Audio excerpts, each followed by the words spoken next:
Bonjour à tous, voici le condensé du jeudi 16 juillet 2020. Finalement, l'obligation des masques dans les lieux clos sera plus tôt que prévu. Initialement annoncé pour le 1er août, le Premier ministre et le ministre de la Santé ont annoncé aujourd'hui que ça sera dès la semaine prochaine, une date proche pour éviter de nouvelles contaminations et des nouveaux clusters en France. Alors par exemple pour la Mayenne, qui est déjà très touchée, les masques sont déjà rendus obligatoires. Le gouvernement appelle également à ne pas attendre pour en porter dans les lieux clos. Annoncé hier par le Premier ministre devant l'Assemblée nationale, Jean Castex a aujourd'hui parlé du plan de relance devant le Sénat. La somme représente 100 milliards d'euros pour une relance économique. Elle sera financée par 35 milliards d'euros de fonds européens, une somme en cours de négociation. Deux informations judiciaires aujourd'hui. La première concerne le rappeur français MHD qui a été remis en liberté, accusé d'homicide volontaire suite à une rixe en 2018. Il est maintenant sous contrôle judiciaire.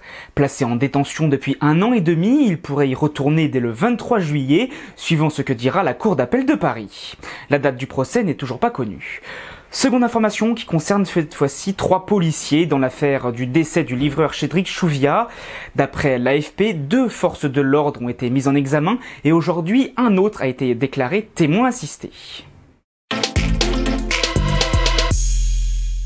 Hier soir, le réseau social Twitter a connu un piratage massif de comptes de personnalités et d'entreprises mondialement connues, avec par exemple Barack Obama, Elon Musk, Bill Gates ou encore Jeff Bezos, mais aussi des entreprises comme Apple ou encore Uber. Des hackers ont publié sur ces comptes un message demandant des dons pour le Covid-19 et que chaque don serait doublé. Les sommes seraient en Bitcoin, une crypto-monnaie très compliquée, voire impossible à tracer. Malgré la suppression et la réaction de Twitter, des milliers d'euros ont été extorqués, ce qui fait réfléchir de nouveau sur la sécurité des réseaux sociaux. Une enquête a été ouverte. Le calendrier de la prochaine saison du Top 14 de rugby a été dévoilé aujourd'hui. La fédération a mis en ligne le programme pour la saison 2020-2021 du championnat de France de rugby. À retenir, l'année commence le samedi 5 septembre. Parmi les belles affiches en perspective, dès la première journée, le Stade Toulousain défie Clermont et le 24 octobre, le Stade Français affronte le Racing. La saison régulière se termine le 5 juin, s'en suivra les barrages quelques jours après et enfin la finale est prévue soit le 25 ou soit le 26 juin 2021 au Stade de France.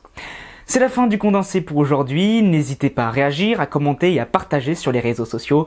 On se retrouve maintenant demain pour un nouveau condensé de l'actualité.